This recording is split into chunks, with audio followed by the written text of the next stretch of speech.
Today we're going to probe arguably one of the most difficult and frustrating places on the planet, and that is Africa, and specifically Eastern Africa. All of us here know that the United States has a clear national security and economic interest in the East and East Africa and the Horn of Africa region. The region borders key maritime trade routes through the Red Sea and Gulf of Aden and hosts a significant U.S. military presence at our base in Djibouti. The U.S. also conducts robust counterterrorism operations, largely focused on Somalia in partnership with Kenya and others in the region. But in recent years, violent conflicts in Ethiopia, Sudan, and Somalia have destabilized the region. These conflicts provide fertile ground for violent extremist groups like Al-Shabaab, ISIS, and the Houthis. They enable malign actors like China, Iran, and Russia, and devastate local populations and U.S. national security alike. Sudan in particular is a crisis too few Americans recognize as the world's deadliest ongoing conflict. The Sudanese people are enduring atrocities on a staggering scale. Genocide in Darfur, mass displacement, and famine across multiple regions. Sudan is a hotbed of instability and a direct threat to U.S. national security interests. There are no good options or easy outcomes, but that only heightens the need for U.S. attention and leadership. Over the last 4 years, the U.S. reactions to this crisis and many others on the continent were fragmented, reactive, and ineffective. President Trump and this administration have already acted to better protect U.S. national security in the region. In President Trump's first term, his administration engaged in talks with Kenya over a potential free trade agreement, a first for sub-Saharan Africa. And now Secretary Rubio and other senior officials have ramped up engagement and confronted threats from Al-Shabaab and the Islamic State head-on. But these efforts cannot be siloed. They must be part of a broad strategic effort to protect American interests in Africa while also protecting the U.S. taxpayer's pocketbook. That means being clear-eyed about our potential and existing partners in the region. In many cases, these governments are not wholly legitimate, which raises the question of whether engagement is worth the cost. Take, for example, South Sudan. Its government exists based on a peace agreement that its signatories routinely violate. The U.S. played a central role in the country's creation, a legacy that has carried a financial cost well above $10 billion in assistance since independence in 2011. Yet the returns on this investment in terms of securing a sustainable peace and a functional state are marginal at best and arguably diminishing. Additionally, Ethiopia, Kenya, and Uganda each face serious domestic challenges that severely limit what U.S. investment can do. This fact, unfortunately, demands our restraint. Many African nations maintain troubling ties with China, including key national security partners. Just last month, President Ruto declared that Kenya, a major non-NATO ally, and China are co-architects of a new world order. That's not just alignment to China, it's allegiance. I submit for the record the text of that speech. I'm going to enter it in the record at the conclusion of the hearing that describes this. Relying on leaders who embrace Beijing so openly is an error. It's time to reassess our relationship with Kenya and others who forge tight bonds with China. And it isn't just an embracement of China, but also the, quote, new world order, end quote. Still, there are countries where meaningful engagement is possible, but only with sober judgment and clear-eyed realism. We must stop building U.S. policy in Africa around individual leaders and instead focus on strengthening institutions, expanding private sector ties, and empowering the region's young and dynamic populations. We hold this hearing at a moment of profound urgency, but also real opportunity. By tailoring our strategy and spending to align with the potential of our partners in the region, we can build stronger partnerships that serve both Africa and U.S. national interests, ultimately making America safer, stronger, and more prosperous. I look forward to hearing from our witnesses today. With that, I turn to our distinguished ranking member, Senator Sheehy. Thank you very much, Mr. Chairman. Like you, I'm delighted that we are able to hold this hearing today. I want to welcome our witnesses, and I think there's a lot of agreement on both sides of the aisle about the importance of Africa to the United States and the need to engage more there. The United States does have a critical role to play on the continent. Just last month, Rwanda and the Democratic Republic of Congo signed a declaration of principles on ending a brutal 30-year war.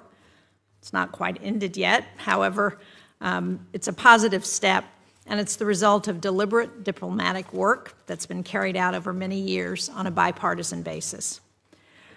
Unfortunately, this administration's cuts to foreign aid programs have been very damaging when we look at what we need to do on the continent of Africa. While reports from the State Department indicate that life-saving aid continues to flow, what my staff that traveled to Africa 3 weeks ago saw on the ground was very different, and we have some pictures that they took from that trip. This is a clinic that was for an HIV/AIDS prevention site for girls in South Africa. Sadly, as you can see, it's been closed because all of the prevention activities around HIV/AIDS on the continent have been shut down. This is a photo, also in South Africa, of a clinic for vulnerable children, again, around addressing HIV/AIDS. It has also been shut down as the result of the stop in foreign assistance. This final picture is of a hospital in Angola where USAID used to provide ready-to-use therapeutic foods to address starvation and famine. And while there are still cans, those are formula, those are not the ready-to-use therapeutic foods. They're totally out of those. So I hope our witnesses today will talk about the impact that cuts to those life-saving aid programs have on the security not just of the people of Africa, but of the United States, because as we know, what happens there doesn't stay in Africa. We see the impact here in the United States. Rationing HIV drugs gives the virus a chance to mutate into drug-resistant strains. And I also hope you will talk about the competition for influence in Africa between the United States and China. The chairman mentioned that in his remarks. I think it's something that we're seeing. And this is a map that was done in 2023 that shows the influence of China in Africa. I wish we had the one that we had in the Armed Services Committee several years ago that compares China's impact in Africa to the United States, because they are eating our lunch there.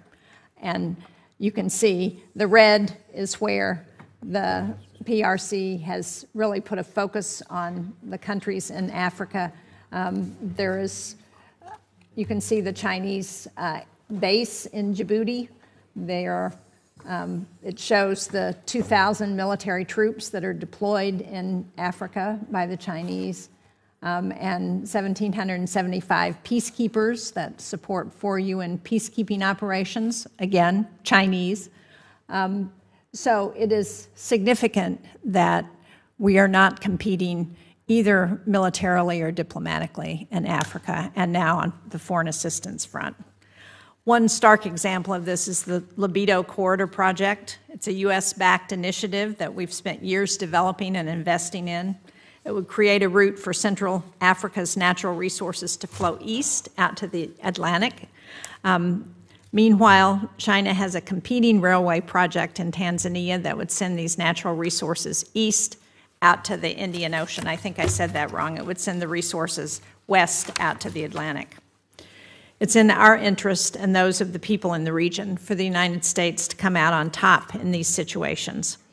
One piece of legislation that has shown its value time and again is the Women, Peace and Security Act. This is legislation that passed with bipartisan support in both houses. It was signed into law by President Trump during his first term. Our armed forces have made great use of it, especially in AFRICOM. It gives us a real advantage over our Chinese competitors. And sadly, this is a program that Secretary Hegseth has decided to discontinue because he claims it's a DEI program, which is not.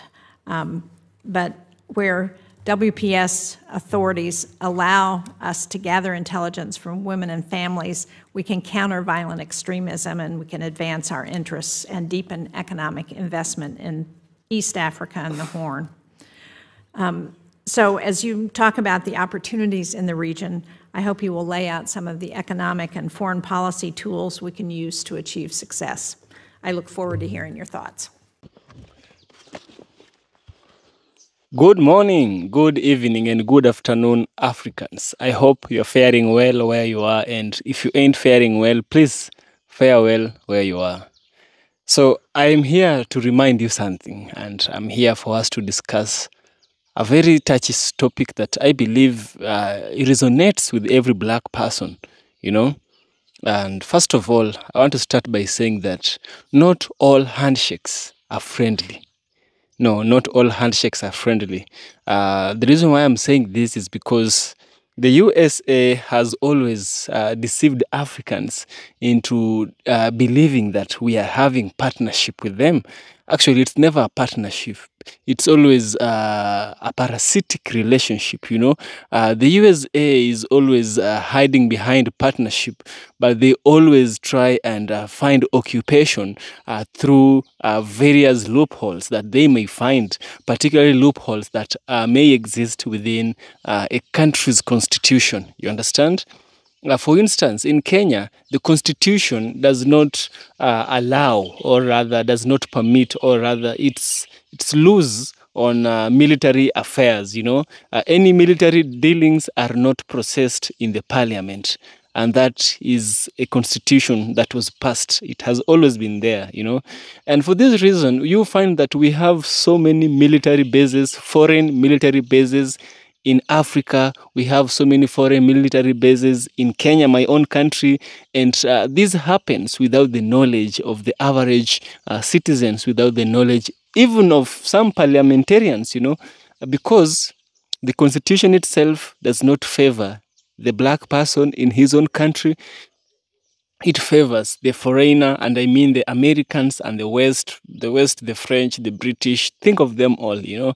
They have more freedom in an African country than an African has in their own country. And it's such a sick thing if you come to think of it. It's such a sick thing that a visitor has more rights in your own house than you yourself, you know. And this is because we have greedy leaders. The greedy leaders that we have are the ones to blame here. Because once they come, they look at the person who is at the topmost. And then they give him some money. They give him money. And this African who is given money becomes an enemy of his own people. He betrays, you know, his own people for his own selfish interests, you know. And this is sick. This is very sick. This is the same reason that why Burkina Faso kicked away France out of their country, why Niger did the same, and Mali also did the same, you know. Right now, we saw Langley in Kenya the other day. They're still in Kenya. We have these AFRICOM meetings. You know, I don't believe there's anything good happening over there. They call it AFRIFORUM, US Africa Command, you know, a partnership where we will help you fight Al-Shabaab, fight terrorists. But no, who are the real terrorists here? You know, human terrorists. Who are they really? Anywhere the US touches, it never ends well with that country. I'm not speaking out of ignorance or negligence. I'm speaking out of experience, what I have seen, what I have heard, and what I have investigated.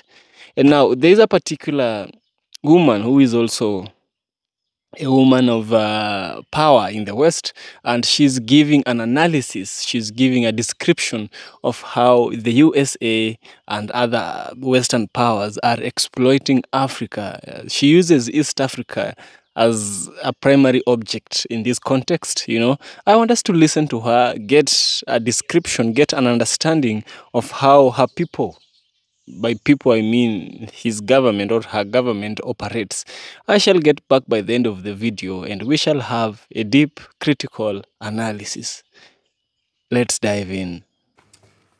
Thank you, Senator Shaheen. Appreciate that. We have two very distinguished witnesses with us today. We're going to start by hearing from Mr. Joshua Meservey, who is a senior fellow at the Hudson Institute, where he focuses on great power competition in Africa, African geopolitics, and counterterrorism.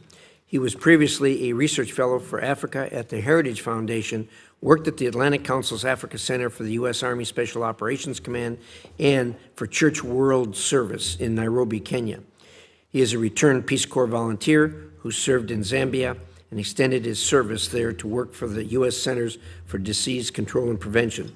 Mr. Meservey holds a Master of Arts in Law and Diplomacy from the Fletcher School at Tufts University and a BA in History from the Templeton Honors College at Eastern University.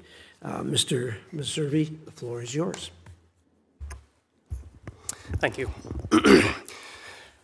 Chairman Risch, Ranking Member Shaheen, and members of the committee, thank you for the honor of testifying today and for your attention to an important region of the world.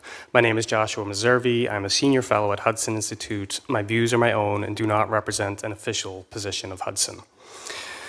East Africa is important to the prosperity and safety of Americans. Because of its natural resources, large populations, and fast-growing economies, it has strong potential as a U.S. investment destination, a market for American goods, and for potential technological breakthroughs.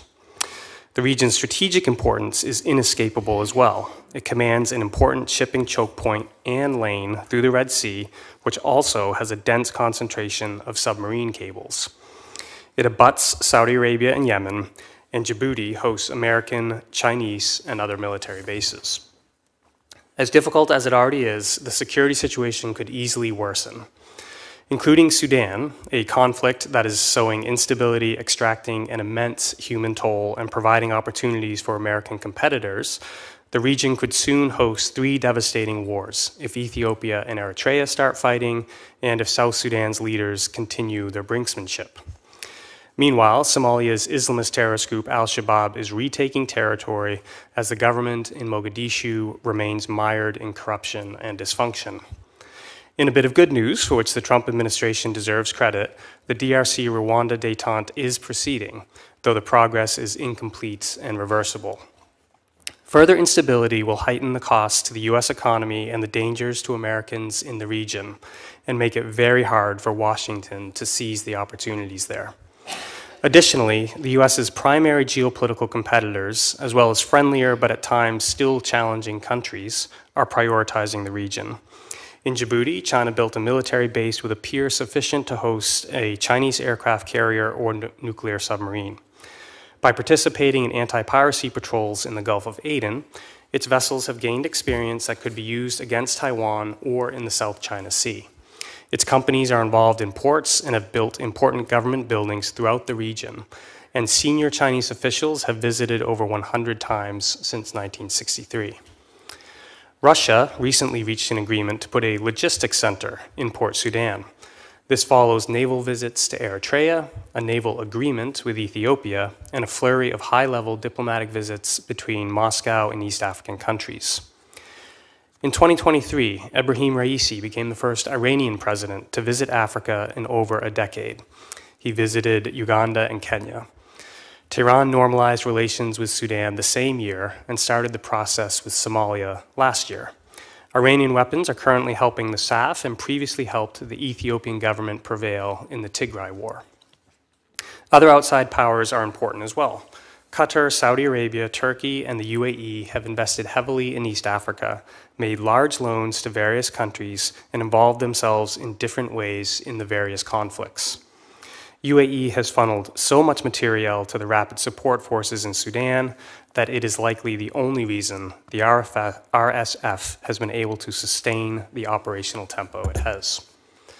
There are many ways for Washington to ensure Americans benefit from the opportunities in East Africa while protecting against the threats. These include the following. First, create an East Africa strategy that is integrated into a broader Africa and global strategy. Commercial engagement should be at the core of any such strategy. It is critical as well to quickly fill the senior Africa-focused positions at the State Department and NSC. Number 2, conduct sober assessments of Washington's ability to positively influence democratic growth and proceed accordingly.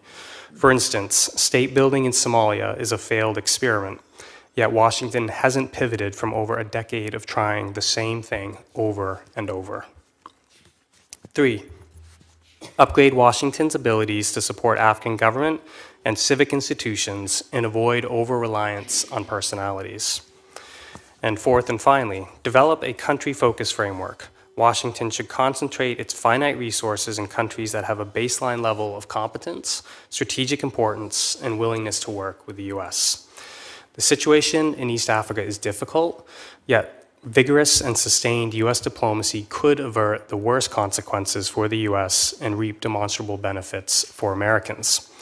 Thank you again for the opportunity to testify today, and I look forward to your questions. Thank you for those thoughtful comments, Mr. Missouri. We're going to turn now to Ambassador Michelle Gavin. She's the Ralph Bunche Senior Fellow for Africa Policy Studies at the Council on Foreign Relations. She served as U.S. Ambassador to Botswana and the U.S. Representative to the Southern African Development Community from 2011 to 2014. Prior to that, she was a Special Assistant to President Obama and the Senior Director for Africa at the National Security Council, where she led major policy reviews of Sudan and Somalia. She also previously served as Managing Director of the African Center in New York, was an International Affairs Fellow and Adjunct Fellow for Africa at the Council on Foreign Relations. Earlier in her career, she worked in the U.S. Senate, where she was the Staff Director for the Senate Foreign Relations Committee's Subcommittee on African Affairs. Certainly a distinguished position. She was Director of International Policy Issues for Senator Russ Feingold and Legislative Director for Senator Ken Salazar. Ms. Gavin received an Master's in Philosophy and International Relations from Oxford University, where she was a Rhodes Scholar, and earned her BA from Georgetown University's School of Foreign Service. Ambassador Gavin, the floor is yours. Thank you so much, Mr. Chairman, Ranking Member Shaheen, distinguished members of the committee. It's wonderful to have this opportunity to appear before you and discuss the very complex and challenging set of issues the U.S. confronts. I also really want to thank the staff. I do know from personal experience how much work goes into preparing for these hearings. I bet you do. And I'm grateful for that as well. Obviously, the role of Congress in Africa policy has a really long history. It's often been an oasis of bipartisan cooperation. It's one reason I enjoyed working on it for so long. And there are sort of numerous historical examples of Congress really elevating issues that sometimes a busy executive branch is perhaps neglecting. So, of course, as has been discussed, the forces pulling the Horn of Africa apart are gaining strength. There are very real, imminent threats to stability in several other East African countries. Nothing is more searing than Sudan's shockingly destructive war, which shows no sign of ending. The recent wave of drone attacks on Port Sudan, along with the RSF's sustained pressure on al-Fashir, confirm that it is indeed possible for this terrible situation, the worst humanitarian crisis in the world, to get even worse. And famine, on a scale the world has not seen in decades, remains not just a possibility, but a likelihood. We have multiple civil conflicts persisting in Ethiopia, and Prime Minister Abiy's ambition to regain a presence on the Red Sea has raised tensions with Ethiopia's neighbors. Of course, my colleague is absolutely right. Somalia continues to struggle for a modicum of effective governance while battling Al-Qaeda's largest global affiliate, Al-Shabaab, and dealing with a chapter of the Islamic State. So China, Russia, Saudi Arabia, the UAE, Qatar, Turkey, Iran, all of these states are active in the region. Many are very clearly thinking about their relationships in the Horn of Africa through a long-term strategic lens. They're investing in influence. And because their interests are not always aligned, they're sometimes engaging in proxy conflict. And we see this very clearly in Sudan. It's frankly less clear that the United States has a strategic vision for its relationship with the region. Long-standing problems of understaffed embassies and insufficient prioritization of African issues have joined the immediate shock of these very abrupt changes in foreign assistance and international humanitarian aid delivery to make it very easy for adversaries to paint the United States as uninterested and unreliable. Other anti-American messages capitalize on the fact the U.S. has been the most powerful country in the world throughout the post-Cold War era, and they tend to paint Washington as the enforcer of a painful, unjust status quo, which is one reason there's enthusiasm for BRICS in the region, and one reason I'm concerned about the cuts to Voice of America, which has provided some alternative perspectives on global issues. So this widespread perception of disengagement exists despite the fact that the United States, as you rightly noted, has very clear vital interests in this part of the world, not least the free flow of commerce through the Red Sea and combating terrorist organizations with very well-documented intent and, in many cases, experience, track records of doing so, of harming Americans. So part of the problem is uncertainty about just what the U.S. wishes to see in the region, what kind of East Africa is in the U.S. interest, right? We would certainly benefit from a region at peace with capable governments that can be partners in addressing existing and emerging threats. We would benefit from a region with growing economies that can become trading partners, attractive investment destinations, potential collaborators in new enterprises. And we would benefit from a region, vitally, that is not beholden to U.S. adversaries or mortgaged to deep-pocketed external actors whose interests do not always align with ours. And so to pursue this vision, the United States needs to prioritize conflict resolution and conflict prevention. If these seem expensive, I think we've seen through this exercise with the Houthis in Yemen that it's far more expensive to actually have to turn to military action to protect our interests.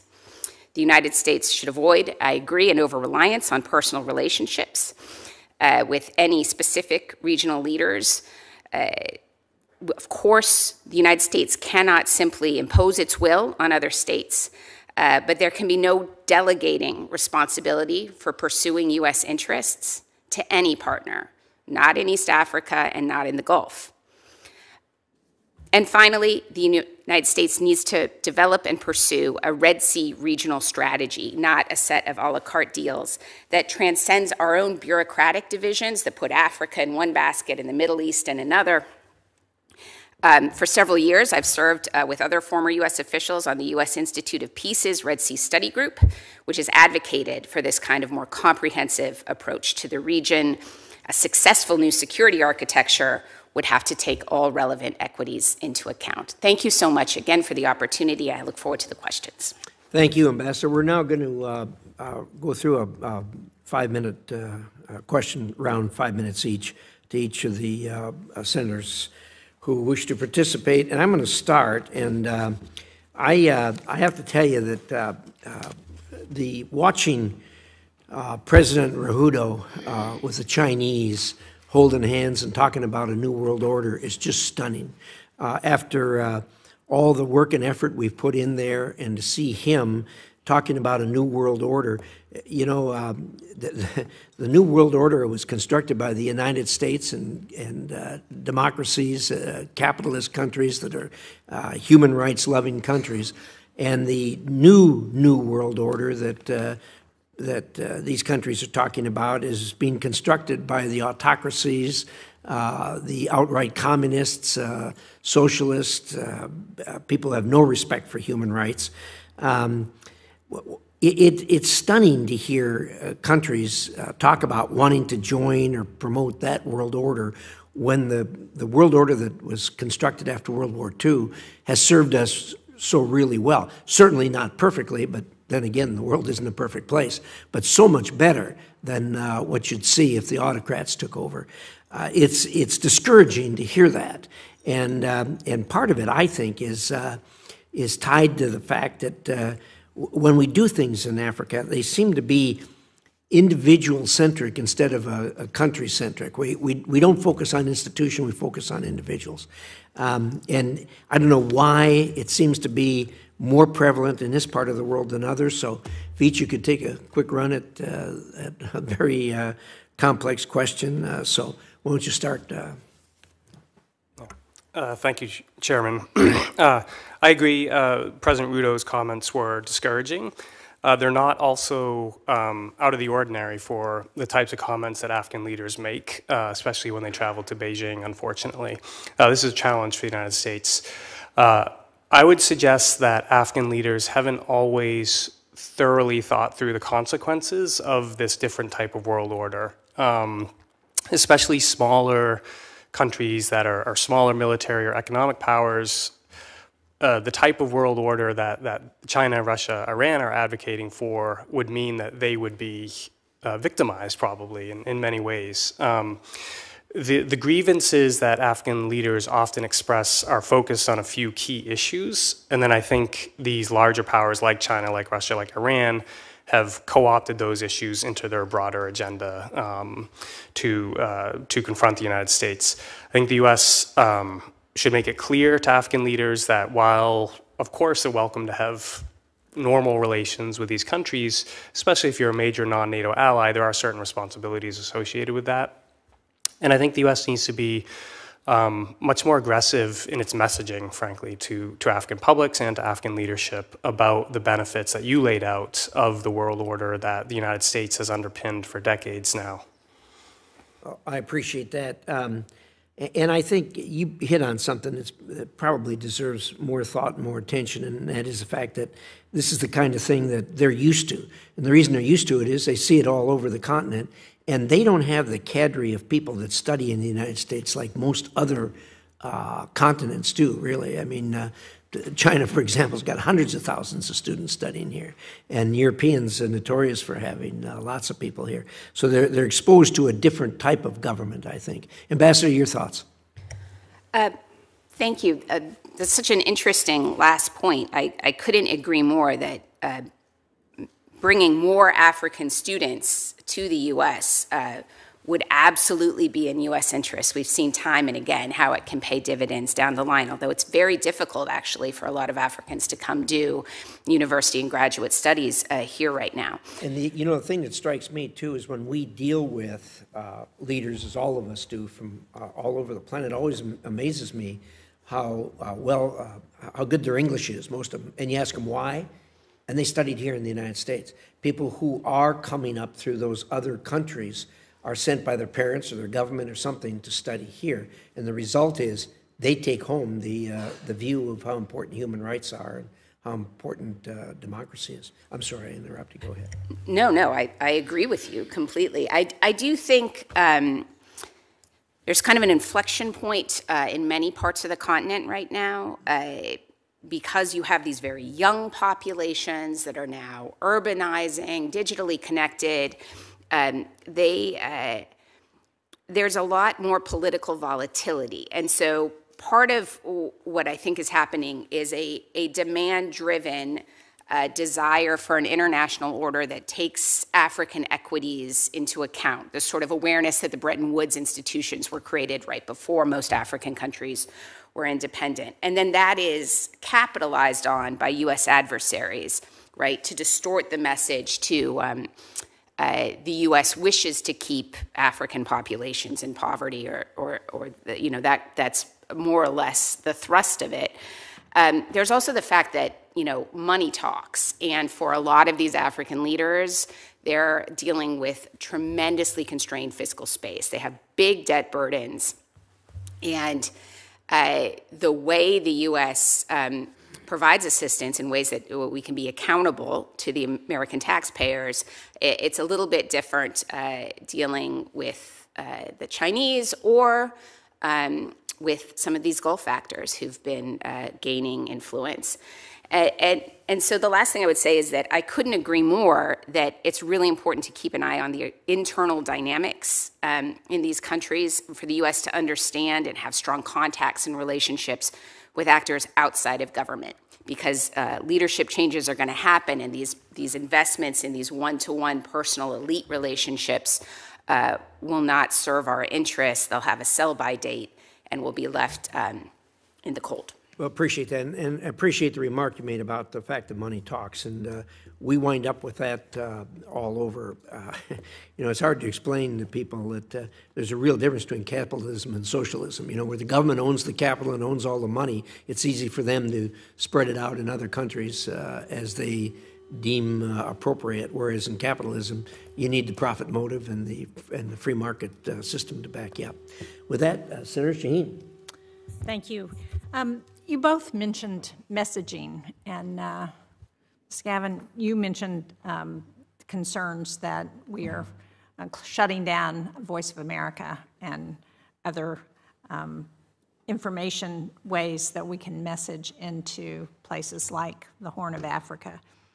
Can you talk about what we lose when we do that? And I'm going to ask both of you this question because you know, we had a hearing in this committee at the beginning of the year, and one of the things that one of the witnesses told us is that the PRC is spending over $1 billion a year just on misinformation and disinformation campaigns. Much of that obviously is going into Africa. So what's the impact of that, and what's our alternative if we shut down all of our organizations that allow us to correct inaccurate facts, to correct the misinformation campaigns that the PRC and Russia and other adversaries are doing? You want to begin? Sure. I think it's actually incredibly important because it's not just the PRC. You're absolutely right. They've made massive investments in media on the continent, including hiring local reporters who then are delivering state-approved messages and slants on the news. I think that the U.S. has a role to play both in supporting independent media in this part of the world, investigative journalism. This is how one has accountability and more connectivity, right, between populations and their leadership. And I think when we are absent, it is, again, just incredibly easy to caricature the U.S. as uninterested or worse, having some kind of malign interest in the region. And I've been looking at African social media discussions pretty intently for several years as part of a book project. And, the Russians, they too have their own influence campaigns that are very, very popular. And the messages are, you can see why the messages would be appealing. The messages are about respect for African lives and sovereignty. They're about addressing the frustration that African countries are rich in resources and yet people can't find jobs. Having an absence of both straight reporting and clear messaging about what the U.S. is trying to achieve, there's then just a vacuum. And there we are with adversaries quite busily filling it. Thank you. Mr. Servi? Yeah, thank you for that question. Yeah, I would like to see American embassies be more proactive in this space, coordinating their messaging or maybe receiving messaging from Washington. I don't know exactly how it would look, but there are moments in the geopolitical calendar where there are real opportunities for the U.S. to push out a message that is positive about the United States. But there's traditionally been a reticence, or even in some cases I would describe it as almost an embarrassment in some cases, to take a really vigorous pro-American, unapologetic stance on the U.S., whereas the Russias and Irans and Chinas of the world have no problems at all doing that type of thing. They don't spend their time, worried about injustices from the past that they might have been involved in. So I think that's one area. Another area that always frustrated me was we had these extraordinary programs, PEPFAR being one of them, that literally saved tens of millions of African lives. Past tense. I'm hopeful that there will be elements of that continuing, but I understand that's an ongoing process. But as far as I could tell, we got very little credit for that. And now that's not the only reason to do something, but because this program was funded by American taxpayers, it should have redounded to American taxpayer credit. But the US was just very bad about reminding people of the extraordinary benefits that came from American public health interventions. It was very bad about tooting its own horn, let's say. So I think we need to move away from that reticence and, again, be much more coordinated and even aggressive in touting the American model and demonstrating our track record. And I certainly agree with that in terms of being very clear about what we're providing to help in countries. I think the sad thing at this point is we don't have those programs anymore because they're gone. They just got eliminated. And so how do we do that? And how do we do that? I agree with you on the embassies. I think our embassies ought to be very positive about the United States and what we offer to countries. But without an apparatus to get that messaging out, it's going to be really hard to do that, especially when we're up against over $1 billion from the PRC in providing that kind of information. Thank you, Mr. Chairman. Thank you, Senator Shaheen. Good point, both of you, on the fact that we didn't get any credit for PEPFAR. I think probably the reason for that was we didn't do this to get credit. We did this to actually make a difference, and we made a difference. And I think we'll continue to do so as we go through these programs. But I think that's probably a lesson for us, that when you do good, you ought to at least give yourself credit for doing good. And we just did the good and didn't take any credit for it. So, Senator Ricketts. Thank you, Mr. Chairman. A lot of attention has been given to the Houthi attacks in the Red Sea and its impact on global shipping. However, there's a deeper, more strategic, critical problem developing here with regard to the Houthis funding from Iran, and they're moving into Somalia and establishing relationship ties with Al-Shabaab and the Islamic State's Somalia.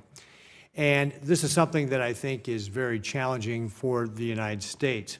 During the first Trump administration, Trump's maximum pressure effort brought Iran's foreign reserves down from over $122.5 billion to under $14 billion. And I'm pleased to see that the Trump administration is again putting maximum pressure on Iran to cut off the flow of money from Iran to terrorist groups like the Houthis. I think that needs to happen to be able to make sure we're putting pressure on them. We also need to get the snapback sanctions on Iran as well. But this growing pipeline of drones, munitions, and military expertise risks turning the Horn of Africa into an extension of Iran's proxy network. If left unchecked, this could destabilize the region, the shipping lanes, embolden the Islamic insurgents, and create a multi-front threat to the U.S. and our interests in the Horn of Africa. Mr. Meservey, how urgent is this risk that the Houthis are moving into Somalia? Is this a long-term problem? Can you talk a little bit about what you see right now and how urgent that is? Yeah, thank you, Senator, for the question. As you laid out, it is a very real problem. The Kenyans would say it's maybe their primary national security threat is the prospect of Al-Shabaab getting advanced drones, for instance, from the Houthis, or just getting more advanced capabilities. There's a long history of Al-Shabaab receiving help from AQAP, which was Al-Qaeda's affiliate in Yemen. So those routes are well established, and there's also people constantly moving back and forth. So it's highly plausible, even though the Houthis are a Shia operation and Al-Shabaab is a Sunni one. They can be quite ecumenical when they're focused on attacking the United States or other adversaries. So yeah, it's a very serious concern. I haven't seen in the open source any sort of definitive account of exactly what the exchanges look like. But but certainly if it starts to include things like drones or even capabilities around IEDs, then that would be a massive problem, both within Somalia, but also including neighboring states like Kenya, like Ethiopia, potentially even Djibouti. What should the U.S. Congress do to help be preventive to make sure that the Horn of Africa doesn't become the next step in Iran's proxy network against us? I think you referenced this maximum pressure campaign. I think Congress should do all that it can to assist such a campaign and remind the administration that the problem extends far beyond Iran, far beyond the Middle East. It also extends into places like Africa.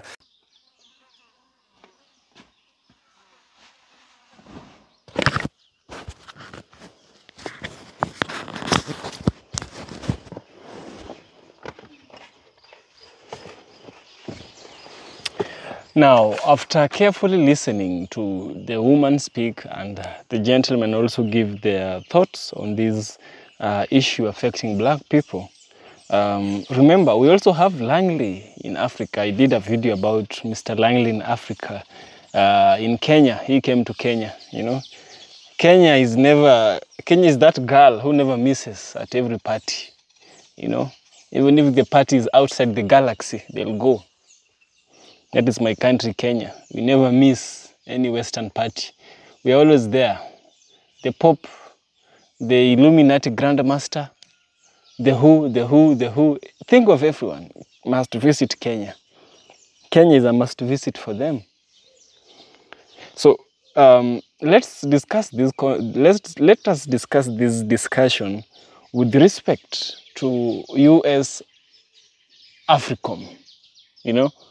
U.S. AFRICOM, which is being pioneered and which is being, campaigned by Langley. Langley came to Kenya and he's trying to make every effort to spill his seeds as far as he can, He's speaking to every news outlet that is ready to host him, spreading his lies. Now, the tool that the U.S. is using in Africa today is called U.S. AFRICOM, U.S. AFRICOM means United States of America Africa Command.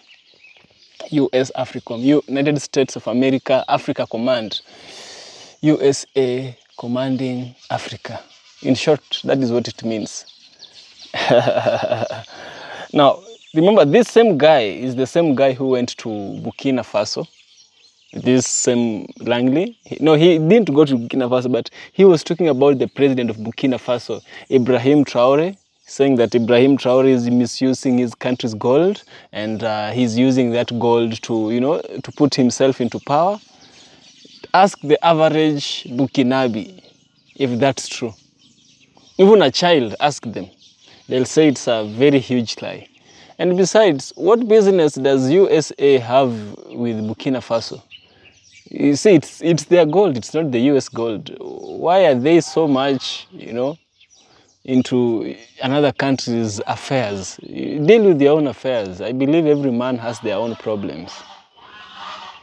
So he was saying Traore is misusing his gold in Burkina Faso. That is according to Langley, with respect to what the woman was saying, because that woman is just reflecting on what Langley has been doing,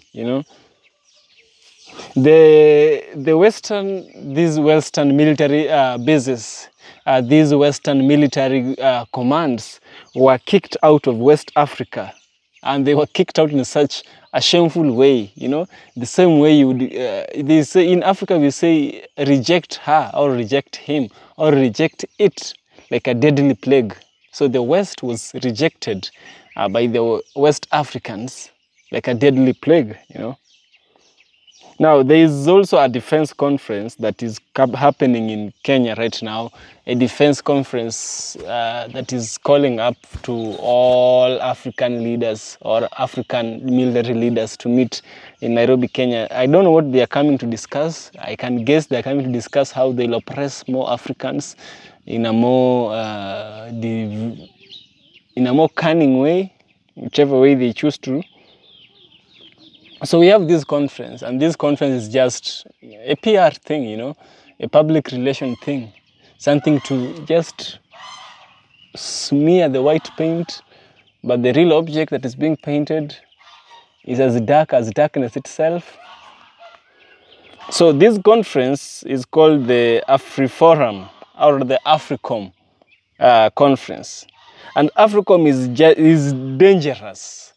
This AFRICOM, the West itself is very, very dangerous to Africa than it presents itself. They package themselves as people who are coming to help. They package themselves as people who are coming to uplift Africans from their problem. But they are coming to bring problems themselves, you know. What happened in Libya was as a result of this US Africa Command, you know. They told African leaders that they will not be safe in Libya if they went there to make, you know, diplomacy. They were stopped. And a funny thing is that the president of Uganda, Yoweri Museveni, explains and narrates it very well how it happened. You know, we were stopped from going there. Imagine UN, imagine the NATO stopped us from going to Libya. Imagine in your own African soil, the West. It's because Africans have allowed them. I think it's because Africans, we've sat back and we've thought that sometimes I lack words to explain how nasty the West can be. Sometimes I just lack words. You know, they are very oppressive. They colonized us, it wasn't enough. They enslaved us, it wasn't enough. And now they want to come back and do the same. No, we have a different breed. This is not the breed that was enslaved. And this is not the breed that was colonized. This is another new one. You know, we learn from history. We are not here to repeat history, but to learn from it. So the West, in whatever name they might want to package themselves, they are not Africa's friend, you know. And this AFRIFORUM, you know, AFRIFORUM is not an African friend in any way at all. Actually, they are Africa's enemy. And AFRIFORUM, or these, whatever name they might call themselves around the world, or in West Africa, North Africa, East or South, you know, these are just an arm. There, you see, like the octopus has tentacles, 8 tentacles. So the AFRIFORUM and these other military bases from the West are an arm of a bigger organization called the CIA and the Pentagon, you know. They're just like, you can try and reach out and get something for you. Use this hand to get you something. I want that, I'll use this hand. I want Uganda, I use this arm. I want Kenya, I want Burkina Faso. You get the logic. So they have to station themselves. And these people have been performing covert operations.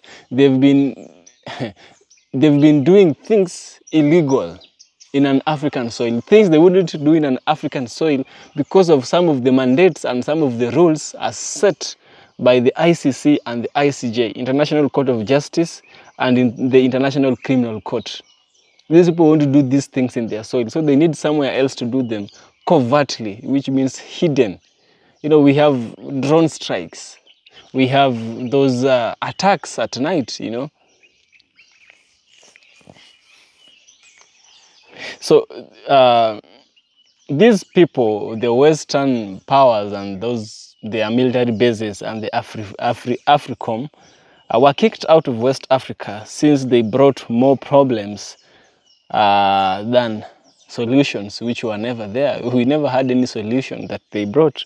You know, we had the drone strikes, rampant news, CNN, BBC, everyone is showing how people are fighting and fighting and fighting. And it's always fighting each day. There's no day that people ever know peace. We also have poverty, which never stopped, and there was a lack of development, despite them being there.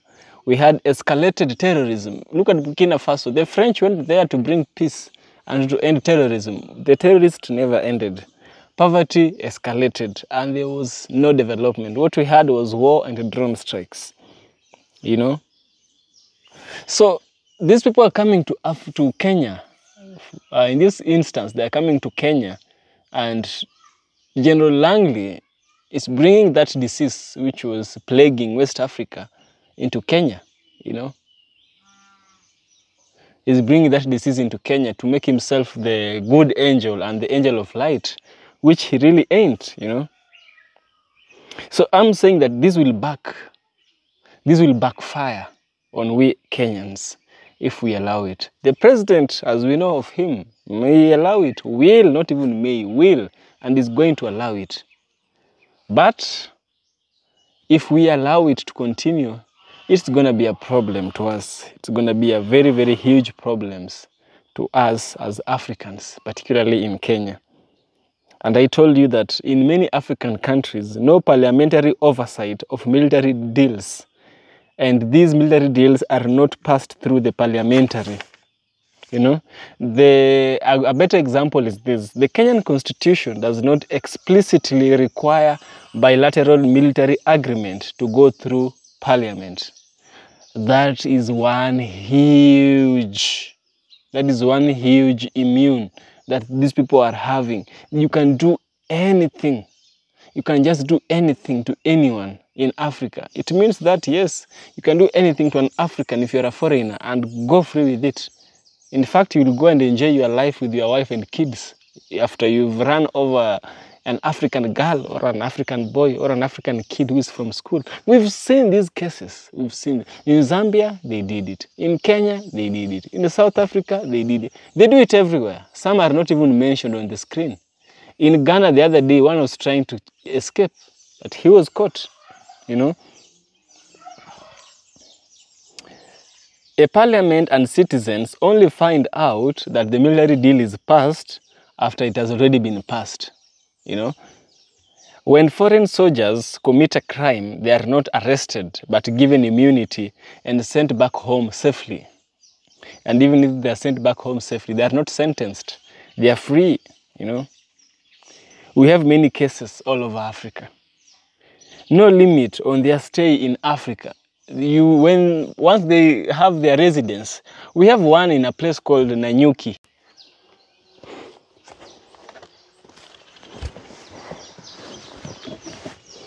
Now, these brothers and sisters do not have a limit to their stay in Africa, you know. And as I told you, we have a place called Batuk, somewhere in Nanyuki, and it means British Army Training Unit, Kenya. In this place, these people are as free can be, you know. And Laikipia in itself has always, Laikipia is now the county that is hosting the town of Nanyuki, where we have the British. Now in Laikipia themselves, Laikipia in itself is a town that has met a lot of challenges, you know. The British have always wanted this place for as far as the times of colonization. It was a region that was belonging to a tribe in Kenya called the Maasai, a tribe that is very well known around the world, you know. Very lovely people, very friendly people. I have had one-on-one interaction with them, very friendly people, and one of the bravest people I have seen. Actually, the bravest I have seen, not even one of, they are the topmost bravest people. Now, Laikipia is a county that was belonging to them, and it was taken by the British after the British invaded them and raped their children and women. Yes, they did that. After that, the government gave them Nanyuki to build their camp. Now they can stay there as long as they want. Nobody can kick them away, you know. So in Kenya, foreign troops have more rights than the citizens. Such a sad thing to hear, such a sad thing to understand. No limit in their stay, you know. So sometimes I come back and I say that the US and the West, they have always pretended that they give Africa partnership. They have always hidden under the partnership lies. They don't come to bring partnership. These people are people who are coming to, you know, to destroy. You know, the thief comes to kill, to steal, kill, and then destroy. I believe that you know who the thief is. Yeah, we know who the thief is by now. And we can't allow him to continue doing his ways, not with us anymore. That breed which was colonized is long gone. That breed which was enslaved is long gone. Yes. This is EFK Original Documentaries. If you like what I do, kindly subscribe. I'll see you in the next one.